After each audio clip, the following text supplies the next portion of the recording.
নমস্কার, দেখছেন চা আড্ডার খবর। আমি রয়েছি কিশলয়, আমার সঙ্গে মধুকল্পিতা। ইন্ডি জোট অনেক ইতিহাস চেঞ্জ করেছে। স্বাধীনতার পর এমন অনেক কাজ করে ফেলেছে যা বলা চলে রেকর্ড গড়েছে। এই প্রথমবার স্বাধীনতার পর তারা যে সরকার পক্ষ, তাদের যে স্পিকার ক্যান্ডিডেট, তার বিরুদ্ধে একটা ক্যান্ডিডেট দিয়ে দিয়েছে। এই করে কি খুব বেশি মানুষের কথা বলতে পারবে তারা সংসদে, এমনটা মনে করছে? স্পিকার পেয়েই বা কি হবে?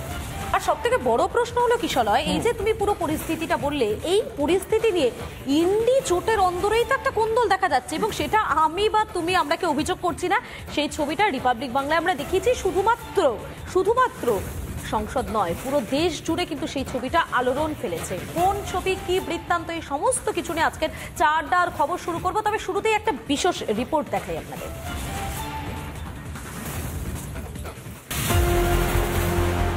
প্রধানমন্ত্রী মোদী বলছেন সহমতের কথা, কিন্তু অধিবেশনের প্রথম দিন থেকেই বিরোধীরা থাকলেন সেই বিরোধিতাতেই। স্পিকার পদে প্রার্থী দিয়ে তা আরও একবার প্রমাণ করল ইন্ডি জোট। ওম বিড়লাকে প্রার্থী মনোনীত করল এনডিএ শিবির। অন্যদিকে স্পিকার পদে পাল্টা প্রার্থী দিল ইন্ডি জোটও। বিরোধী জোটের স্পিকার প্রার্থী হিসেবে মঙ্গলবার মনোনয়ন জমা দেন কে সুরেশ। देश को बताने की है कि विपक्ष जागरूक है, विपक्ष सतर्क है, और जिस आशा के साथ देशवासियों ने विपक्ष को जिताया, आशीर्वाद दिया, उसी आशीर्वाद के साथ हम अपना कर्तव्य निभाएंगे। पुरानी मानसिकता है कि हम डिक्टेट करेंगे टर्म्स को, उस मानसिकता को फिर से दिखाया गया कि नहीं, शर्त है कि पहले लोकसभा का उपाध्यक्ष कौन होगा वो पहले तय करें, फिर अध्यक्ष के लिए समर्थन मिलेगा। अच्छी परंपरा ये रहती कि लोकसभा निर्विरोध एक सर्वसम्मति से अध्यक्ष चुनता, तो लोकसभा की भी मर्यादा अच्छी रहती। उपाध्यक्ष भी कोई पार्टी या दल का नहीं होता, पूरे सदन का हो, और इससे उसमें सदन की सहमति हो। ऐसे शर्तों के आधार पर कि किसी एक पर्टिकुलर व्यक्ति या पर्टिकुलर पक्ष का ही उपाध्यक्ष हो, वो लोकसभा की कोई परंपरा में नहीं बैठ। স্পিকারকে সমর্থনের আগে ডেপুটি স্পিকারের নাম ঠিক করতে জোর দেয় বিরোধী জোট। সেখানেও শর্ত চাপিয়েছিল ইন্ডি জোট। ডেপুটি স্পিকারের পদ ইন্ডি জোটকে ছাড়া হলে তবে স্পিকারকে সমর্থন, শর্ত দেয় বিরোধী শিবির। जहाँ तक खड़गे जी का प्रश्न है, एक सीनियर लीडर हैं, मैं उनका सम्मान करता हूँ। कल से लेकर आज तक उनसे 3 बार हमारी बात हुई है। मैं ओम बिड़ला जो लोकसभा का सदस्य निर्वाचित हुआ हूँ, ईश्वर की। স্বাধীন ভারতে এই প্রথমবার লোকসভার স্পিকার পদে নির্বাচন হতে চলেছে। বুধবার সকাল 11টায় স্পিকার নির্বাচনে ভোট গ্রহণ। 543 আসনের লোকসভায় স্পিকার নির্বাচিত হওয়ার জন্য প্রয়োজন 272 জন সাংসদের সমর্থন। বিজেপি সহ এনডিএ শিবিরে রয়েছে 293 জন। ফলে অঙ্কের হিসেবে ওমের জয় নিশ্চিত। রিপাবলিক বাংলা। কিশলয়, আমরা যে প্রতিবেদন দেখালাম সেখান থেকে একটা প্রশ্ন উঠছে যে ইন্ডি জোটের অন্দরে যদি শুরুতেই এভাবে কোন্দলটা লেগে যায় তাহলে ভবিষ্যতে কি হবে, তাই তো? তাছাড়া ইন্ডি জোট প্রাথমিকভাবে বলেছিল সহযোগিতার সঙ্গে সরকারকে ইন্ডি জোটের সঙ্গে কাজ করে এগোতে হবে, সেটা তাদের শর্ত। সেই সহযোগিতা কথাটার থেকেই বোঝা যাচ্ছে এটা দুপক্ষের বিষয়। সহযোগিতা তো এক পক্ষে হয় না, আমি সহযোগিতা করছি তুমি করছো না, তাহলে সহযোগিতা কোথায়?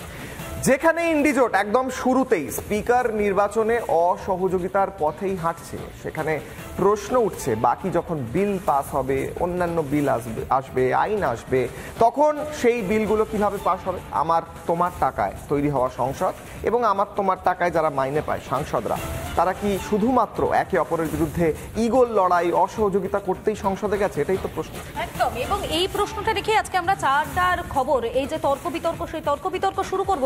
তবে কিশলয় যেটা বলেছে অত্যন্ত গুরুত্বপূর্ণ, যে এইভাবে যদি অসহযোগিতাটা প্রথম থেকেই শুরু হয়ে যায় তাহলে সাধারণ মানুষের জন্য কারা ভাববেন বলুন তো? কারণ সাধারণ মানুষের দ্বারা নির্বাচিত হয়েই তো তারা সংসদে গিয়েছেন, সাধারণ মানুষের কণ্ঠস্বরটা তারা সেখানে তুলে ধরবেন, কিন্তু সেখানে প্রথমেই একটা দ্বন্দ্বের মধ্যে তারা পড়ে যাচ্ছে, তাহলে সাধারণ মানুষের পাশে দাঁড়াবে কে? আর কিশলয়, আরও একটা গুরুত্বপূর্ণ প্রশ্ন রয়েছে যে সংসদের শুরুর, অর্থাৎ একেবারে আমরা দেখতে পেলাম শুরুতেই বিরোধিতার পথে নেমে গেল ইন্ডি জোট, তো এই বিরোধিতা কি অনেকটা দূর অব্দি যাওয়া সম্ভব? আর বিরোধিতা শুধুমাত্র বিজেপি বা এনডিএর সঙ্গে নয়, বিরোধিতা নিজেদের সঙ্গে, অর্থাৎ তৃণমূলের সঙ্গে কংগ্রেস, কংগ্রেসের সঙ্গে বাকি দল, মানে বিরোধিতার মধ্যেও বিরোধিতা হচ্ছে। তার কারণ কি? গতকাল অভিষেক বন্দ্যোপাধ্যায় সংসদ থেকে বেরিয়ে বললেন যে কে সুরেশের নাম তো আমি জানতামই না, আমাদের তো না জিজ্ঞেস করেই কংগ্রেস ঘোষণা করে দিয়েছে।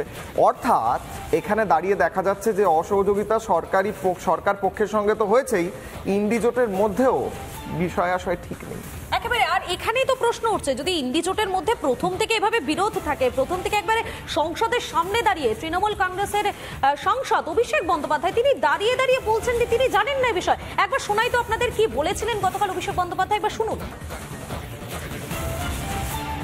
कोई कांटेक्ट नहीं किया है, कोई बातचीत नहीं हुआ है and unfortunately this has been a unilateral decision.